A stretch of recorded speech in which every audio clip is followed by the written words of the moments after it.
Hey guys, welcome and welcome back to my channel. I am your girl, Felo le Tee, aka Mama Wabogeli. I also go by Promise. You can just call me whatever you want to call me.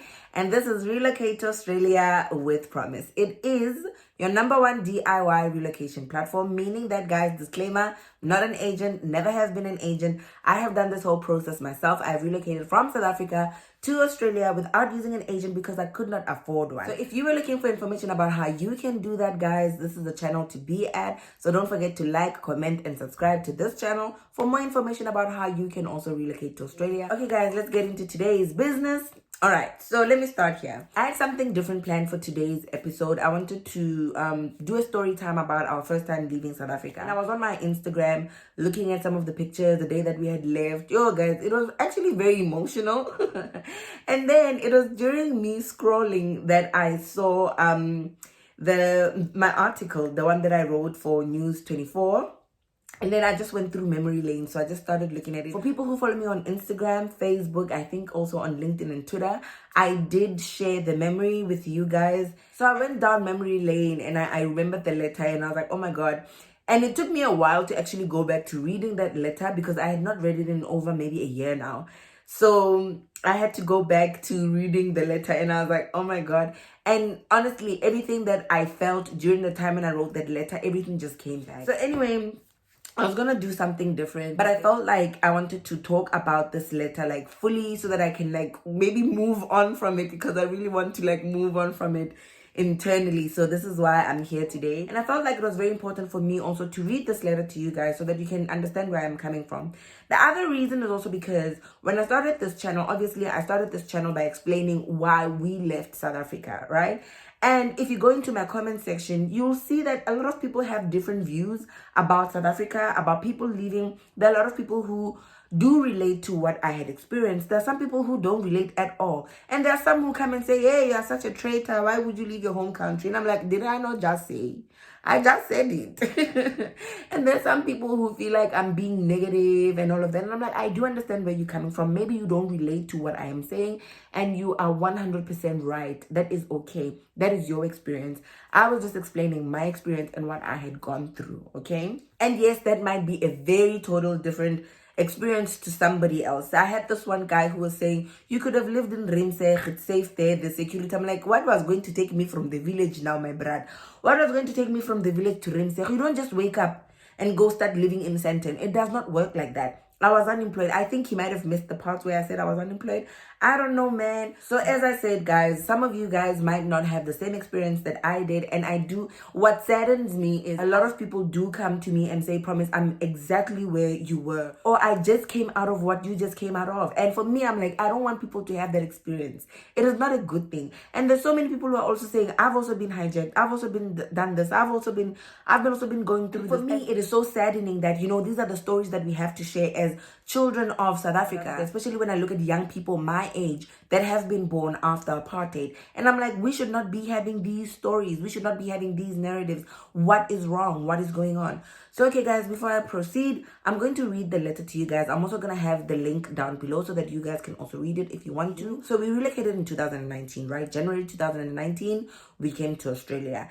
In around April 2019, I was in Sydney, so it was with my first employment. I had gone there for training, so I was there with my daughter Cholo, and I was just on my phone, and then I saw this one article from News 24. They were saying that the president is asking young people to not leave South Africa. Yo, I got so angry. I was like, yo, what is this? And then I went into the article and they were asking young people to share why they would leave. So they were looking for response letters for people who wanted to respond to what the president was saying, right? So something was like respond promise, but I was like, hey, they're not gonna read this letter anyway. And then something was like, no, just respond. So it's so funny because when I went to my training, I did not need my laptop, but I left with my laptop. I don't know why. I thought maybe I was gonna need it for my training. Anyway, I got onto my laptop, I opened my laptop and I started typing. I don't even remember what I wrote. I wrote like a couple of sentences. And then something was like, Promise, this is stupid. Like, why are you doing this? And then I stopped for a while. It is so weird. The weirdest thing happened. My daughter, Chloe, for those of you who know, my daughter, Chloe, doesn't like sleeping at night. But that night, immediately after we had our dinner, I bathed her. She immediately went to sleep. I'm like, Evan, this child, she's usually not like this. So after I put her into bed, it was like around maybe my 7:30 to 8. I put her into bed and then I went to shower because now I was getting ready to sleep. When I was in the shower, something was like, Promise, go finish that letter and write it and finish it and send it. And I was like, okay, let me just do it. So I went back to Facebook to look for the News 24 and see what would the requirements be, what would I need to write, the amount of words and all of that. And then I continued typing. So I typed the letter and then I sent it through. I really did not think they were going to publish it. Even when I sent through the email to them, because I was joking, right? I was not serious that the letter was going to be published. So when I sent through the letter to them, I was like, when you publish this thing, write me as Mama Wabo Girl. And they actually did. They did write at the end that I was Mama Wabo. So the link that I'm going to put down below is the link from News 24. So Carte Blanche also did publish my letter, and I think there are a lot of other sites that has a copy of the letter. But yeah, usually when somebody wants to read it, I always give them the link for the News 24. Guys, fun fact, this picture that they had published was the first day at my job. I took this picture on the 1st of April 2019 when I started working, my first day being employed. It was such an emotional day. So this is the letter, guys, and they did publish me as Mama Wabo Gail. So thank you News 24 for that. And then obviously Carte Blanche caught wind of the I am in exile letter, and then they've also published it on their website. So this is the Carte Blanche website, and they've also published my letter. Okay, so let me read the letter for you guys. It is titled, I am in exile. I am in exile. I should not be, as I was born when apartheid took its last breath. I was born in October 1993, so I was born free. At least that is what I was made to believe my whole life. My dear Mr. President, I am in exile because my home country does not feel like home anymore. How do you expect me to stay in a country where I hold 2 degrees from the University of the Witwatersrand, but I was unemployed for 3 years? How do you expect me to develop South Africa if I was never given the chance because I was either overqualified with my master's degree or lacked work experience because I'm a graduate? How do you expect me to stay a sane young person if I know my CV by heart, as I had to work on it over 100 times, applying for whatever position out of desperation? How do you expect me to raise my 2 daughters in a country where their education is crap, medical attention is a myth, where their peers disappear within seconds and the government is doing nothing about it? Why should I wake up every day to survive crime, rape, murder, abduction, load shedding, filthy water, corruption, racism, and poverty, while the rich continue to be rich, well-resourced, and safe in their high-security homes? My life is clearly not worthy in my country. I am now in Australia, where my family and I have been offered refuge, peace, and healing. My qualifications are valued. My children receive quality yet free education as well as free medical health care. We do not have to get arrested and imprisoned for that. We do not have to burn clinics for that. Neither did we have to sell our bodies for those jobs. There's a typo here. I arrived in Australia, and within a month, I attended my very first job interview and I got the job. It took 3 years, Mr. President, and 3 years was too long. So tell me, Mr. President, how do I return home? Why should I return home? I am in exile. My children will never know who they truly are as Africans, but that is a sacrifice my family and I had to make. I may have not left South Africa in the dusk, hiding behind false names such as David Mutamai. I left everything behind as I was economically oppressed and chained by poverty, corrupt leaders, and the inequality you continue to talk about every day in Parliament. I was tired of being a hopeless and helpless young person. However, more than anything, I could not continue to watch my children grow in a country that would not value their lives. They deserve better. I'm a 25-year-old African mother of 2, and I am in exile. Mama Wabo Girl. So I'm no longer 25 anymore, okay? I'm 27 now, turning 28 in a couple of months. I've grown, guys. So that was the letter. Even reflecting on the letter, like at the time when I wrote this thing, I was very angry. I was angry because I felt so robbed as a young person. I felt like this should not be my story. This should not be my story. After everything that I've learned about apartheid, listen, let me start here. I was not there when apartheid was going on, okay? So I'm going through the aftermath of apartheid, right? I was not there. The only thing that I know about apartheid are things that we've been taught either at school, on television, especially now it's going to be June 16th. So we are going to be drilled with it. We're going to know what has happened and whatever that the media wants to put out to say what has happened. I know apartheid from the stories that I hear my grandfather and my grandmother explaining to us, as well as my parents and everyone else that has experienced apartheid as a black person in South Africa. And this is the thing that annoys me more than anything, right? I was born in 1993. Fine, we elected what is called a black government now in power. We can say whatever we want to say about it, but that is what has happened, right? According to whatever that we're reading and what media is telling us and what we are seeing, we do have a black government currently in government, right? No problem. So this is the situation. When we elected these people, what was supposed to happen? Like, that's what I want to know. Because for me, I feel like there were just so many promises that came through. And black people were expecting for their lives to change. I do understand and I do acknowledge what apartheid did to us, what colonialism did to us. I understand that. And I will not then say, okay, fine, no, we should just move along from that and just forget it. No, I'm not going to say that. But we as black people were given an opportunity for us to change the lives of black people. But instead of changing it, what happened was it became worse. And the thing that we need to ask is why? Why is that going on? Why is that happening? And for me, I feel like I shouldn't even be asking that question. I was born in 1993, but I should not be asking that question. I am black, yes, I am free. I can vote and I can go anywhere and whatever and do whatever I want to do. But am I given that opportunity as a black child to go anywhere and do anything that I want to do? No, I'm not. Why? Because of corruption, because of everything that is going on in my country. I want to be home. I literally want to be home. I wish I was at home. Like, as much as Australia is nice and everything is good here for me, but I don't want to be here like this. I want to have come to Australia to just visit, maybe work for a couple of years and be able to go home. But now what would I be returning to? Load shedding. No. Go back to crying. My husband just dodged the bullet. No, he did not dodge it. It hit him, but he survived that bullet. So now we should go back to just the round two. No, guys. No, it is not going to happen. I do acknowledge 100% that there are some people who are doing great in South Africa. Good for you. I wasn't. Number one, let me explain something to you. I am from a village, okay? I'm from Siyabuswa, Khobokwani. That's where I was born and raised, in the village. It is 1.5 hours outside of Pretoria. And when you think of that logistic as well, you're like, we should have caught some development as well. Khano, what happened? And I do understand that we are in different provinces because we are then in Mpumalanga and then Gauteng is Gauteng. The development wind should have caught on to us, but it just never reached. 1.5 hours away. And I do understand when you look at our history, when you look at how people were placed, like black people were placed in townships and villages and all of that. I do understand what happened, right? But when we got now a black government, why couldn't we have changed the narrative of black people? Why couldn't we have done that? I don't really want to get into this whole race issue. I feel like it is something for another day.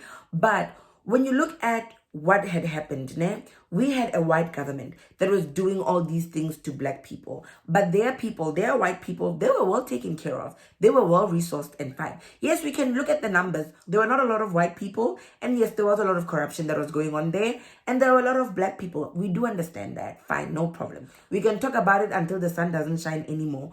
That has happened. Okay, now let's talk about what happened afterwards. We then got a black government, okay? Now the black government is messing things up for black people, yellow people, green people, purple people, everybody. When the black government got into power, a lot of white people left, right? Obviously for many reasons. It was no longer going to be nice anymore. I mean, Christmas is over, right? It's no longer that nice anymore because now black people had rights. And I do understand. Linda, I would be scared as well. Yo, there's differences. We don't know how these people are going to treat us. So they left. Some of them stayed behind for whatever reason. Maybe they had hope. I don't know. Still, even after that happened, the racial structures were still there for many years. And you will understand racism and colonialism and apartheid, these systems are things that have existed for hundreds of years. So we cannot just blink and then they are all gone. That's fine. No problem. We do understand that. But the thing that annoys me and the thing that makes me angry more than anything is that what the black government did was to prove white people right. Whatever that they said that black people will do to the government when they got in there, they did it. Everything, they were right. And that is so, not only is it embarrassing, but for me as a black child, it angers me that you proved them right. Why couldn't you have proved them wrong? Why couldn't you have shown them what was supposed to be done? Why did we not have real reconciliation? Why did we not have real healing? Because you said that now we need to heal. Why are you not healing? You know, when it is a white person that does the whole discrimination and the whole hate and stealing from you, when that happens, you can kind of understand it. You're like, okay, fine.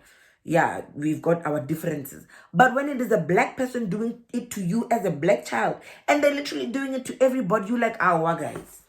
Yes, we are still trying to heal from everything. But why are we still electing people that have not gone through the healing? Because I feel like they are still hurting. They are still on this thing of, we fought for apartheid, so we deserve to be driving this Mercedes Benz. Now you want me to go to jail? You should now bring up a new Mandela for that Mandela to go to jail for us to now be economically free. Guys. And one thing that I will tell you, me having experienced it as a young black person, young black mother, I had 2 children. Unemployment is so dehumanizing. Unemployment is dehumanizing. You feel so useless. And that time, Nagana, I had these things, these degrees, looking at me in the eyes. They are just there collecting dust, doing nothing. And I'm there, and I'm thinking to myself, I'm like, I have fought so hard. Do you know how difficult Wits is, Marae? Wits is the pit. Wits is horrible. You have spent so many years khuzuling yourself in Johannesburg, trying to get all these useless papers, and they're going to sit here at home watching you, looking at you like, yeah, you thought you were clever, you here now you are sitting useless, you're not doing anything. I felt so useless, and I felt like whatever that I did was useless. And it gets to a point where you're like, I've got all these qualifications and everything was going well. Like for me, I was not like as horrible as other people are. My husband was working. I had a house, I had a car. I was fine, right? But for me, internally, I did not feel like I was fine because I felt like I was not being given the opportunity to change people's lives as I feel like I've been called to do. Hence, I am a social worker. How am I helping people to get out of the situation that they're in right now when I am there within that situation with them? Right now, at this point in time, youth unemployment continues to rise each and every day. Each and every day, youth unemployment continues to rise. But what about our mothers and people in their 50s, 60s who are losing their jobs and being retrenched? Where are they going to go? And this is the thing about us South Africans. When somebody is unemployed, we call each other names like Bomakhalela or useless. See, how are you not going to be depressed? How are you not going to be depressed? Now we've got uncles and aunties. When we have family meetings, they don't even have a say. They don't even have a word. They don't even have a say in those family meetings because they are not employed. And even with them being unemployed, it's not because they did not want to be unemployed. You find aunties and uncles, as I've explained to you, who have qualifications, but they are unable to even be dignified at home because of this. Unemployment is dehumanizing. I've got an auntie, right? She graduated her nursing, I think it was 2008, 7 or 8, right? Till this day, my aunt is unemployed. And I remember when I was then within my own unemployment and I was sitting there with her. And I remember thinking to myself, I've grown and watched you sitting so depressed and unemployed. You've watched your friends build houses, buy cars, get their children into private schools, and you've been sitting here at home. And she would apply each and every day. All the time when there are posts, she would apply. She's only been to like maybe 2 interviews.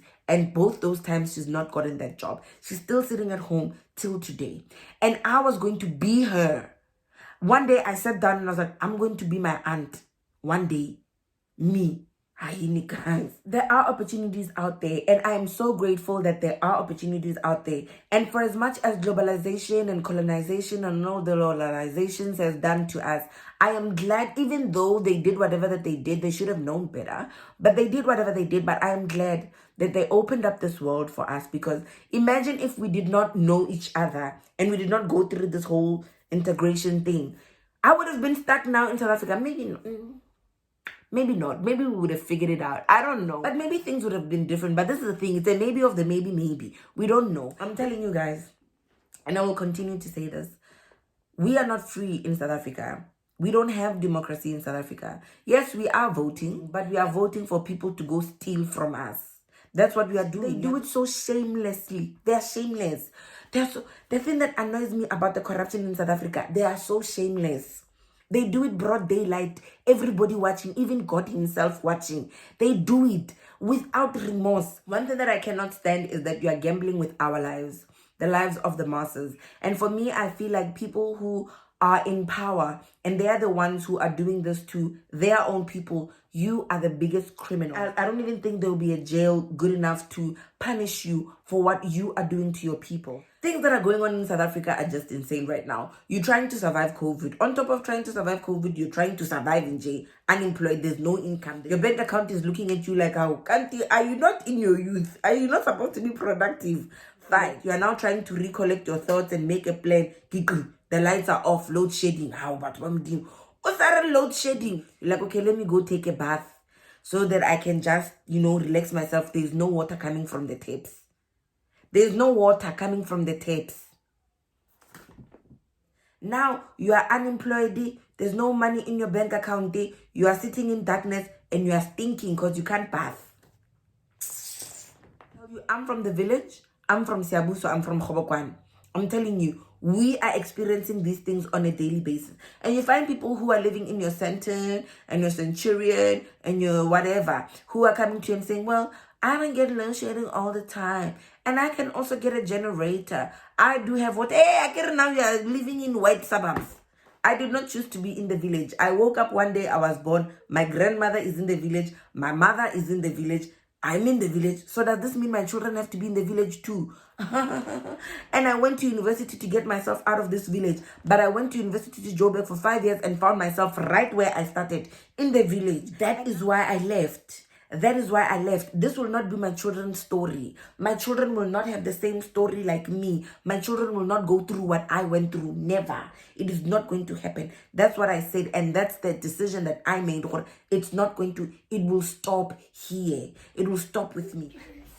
Can you please go? Mommy is working. All right, bye. Hi guys. It's almost like we, those who found ourselves living in the village, we have to work 10 times, 15 times harder to get out of there. And you do everything in your power to do that. I got an education. I got my education, but I still found myself in the village. Where else would I have gone? I did try to get myself out of the village to only find myself stuck in the village. Me, I've never been anywhere else, guys. I've never lived anywhere else. I've lived only in these places. Hobokwane, Siyabuswa, Johannesburg, because I was studying there and I went back to the village. So when I came to Australia, I had not been anywhere outside of the country. The thing about coming from the village is that the only thing that keeps you alive are your dreams of what it's like to be out there, what it is like to experience life that everyone else is experiencing. And you're not given that opportunity. I stopped dreaming and I went for it. And I'm telling you guys, you can also do that very same thing. Stop trying to depend on that government. Everything in South Africa is just going to the pits right now. The standard of education keeps dropping all the time. And that's why I'm saying to you guys, if you have a qualification right now, try and leave when you still can, because when other countries catch wind of what is really going on in our country and what our education has become, they're going to make it very hard for South Africans to come into their countries. And as I've explained to you, if you are in countries like your Zimbabwe, your Mozambique, your Namibia and Kenya and all of that, sometimes you have to write board exams before you come in because of what the first world countries perceive that education to be, right? And sometimes it is not true. When you look at where Zimbabwe comes from, Zimbabweans are so intelligent. They had one of the best education at one point in time, but because of what the world sees, they are just like, we don't trust your education, and now you have to write a board exam. South Africa, that is going to happen, I'm telling you. And you know, guys, one of the things that I found very interesting when I came to Australia and met other Africans like from Zimbabwe is that we shared the same sentiments, we shared the same stories. And I'm like, you know what?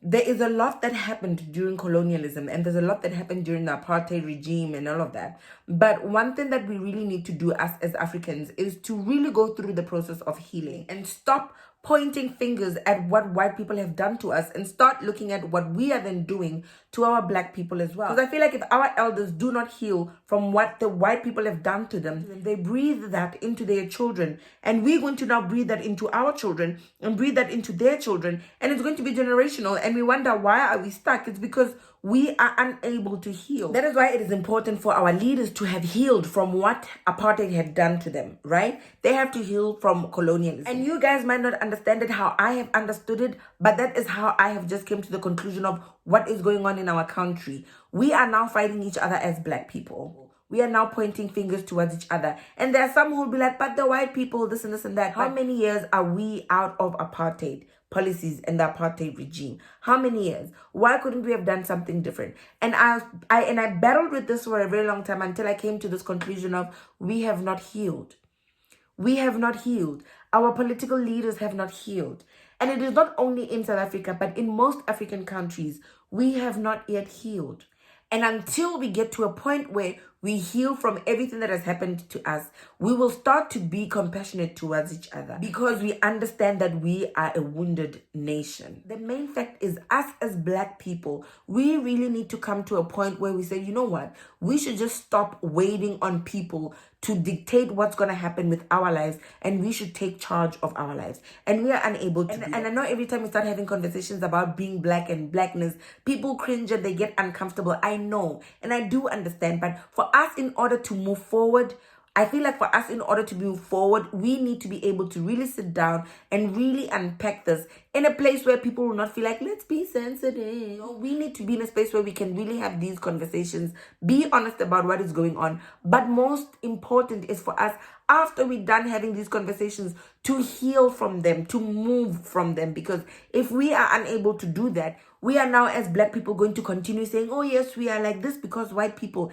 300, 500 years later. And we are going to breathe that down to our children. And for our children, as long as they have also not been able to heal from what we have put into their heads, they're going to breathe that to their children. And that is how we stay stuck and how we stay chained in these things as African black people worldwide. The only thing that is going to save us as a human race, as human, regardless of wherever you are in this world, is if we have healed. But right now, we have not gone through that healing, and that's why we are where we are today.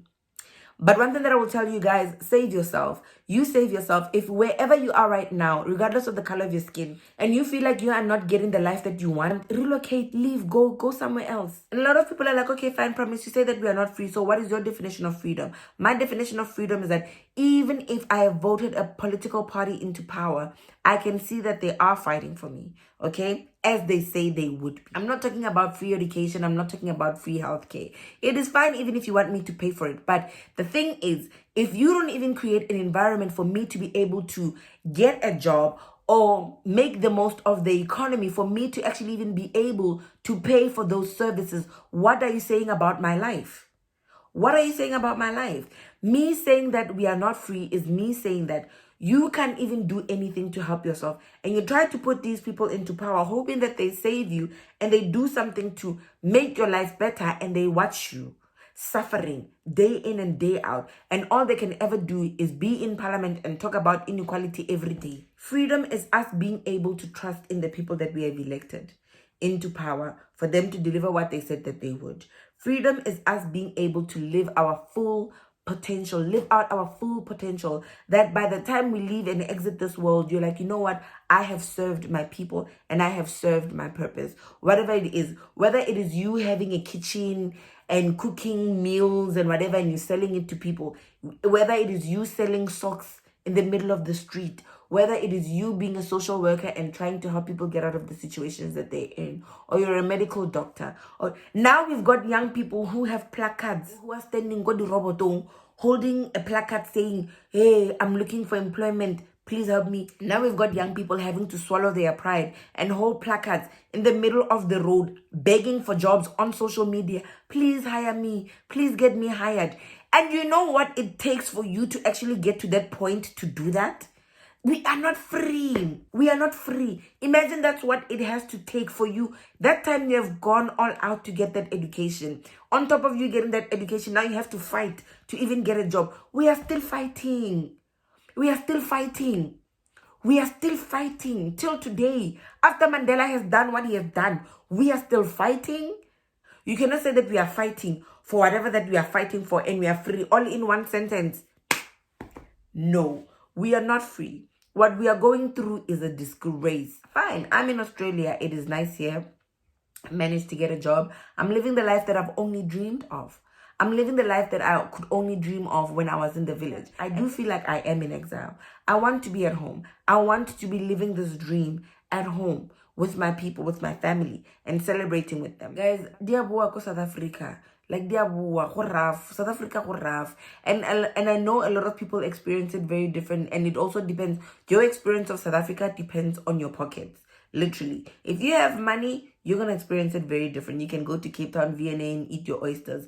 But if you were from the village like I was, and if you were one of those who are still recovering from the marginalization and the discrimination of the apartheid government like I was, then it is a different story for you. You try to work so hard and sacrifice so much for you to get yourself out of it, to only wake up and find yourself in the same situation. Save yourself. You're not doing anyone a favor by sitting there unemployed, depressed, and not being able to even help yourself. You need to help yourself. Help yourself first, then you can come back to help others. That's what I feel like I've done also. I've helped myself. I've gotten myself out of that situation. And that's why I'm here on YouTube, to try and help others to get out, just as I've gotten out. If I had not gotten out of that situation, I don't think I would have been the promise that I am today. And I'm so glad that I've experienced that and I felt it, because now when someone is like, Promise, I'm unemployed, I'm like, I know what you mean. One thing that I will tell you, you are responsible for your own healing. You're responsible for you getting yourself out of that hole. You are responsible for you changing your life. And if you think you're going to look at everything else and everybody else, we can complain about the government. We can complain about everything and everybody until the sun stops shining. But for as long as we continue to complain and we're not changing our own lives, then we are responsible for that. And me leaving was not a good exit. And I don't wish to have left the way that I have left. I wanted to have explored the world, being able to have been given the opportunity to explore the world and see what is out there and go back home. But now I'm going to go back home to what? And I know sometimes people are like, oh, now you want us to fix it and then you're going to come back when it is right. I couldn't have been helpful to South Africa in the state that I was in. And if you want to fight for it, please fight. Fighters, please fight. But for me, I had to save me. I had to fight for me.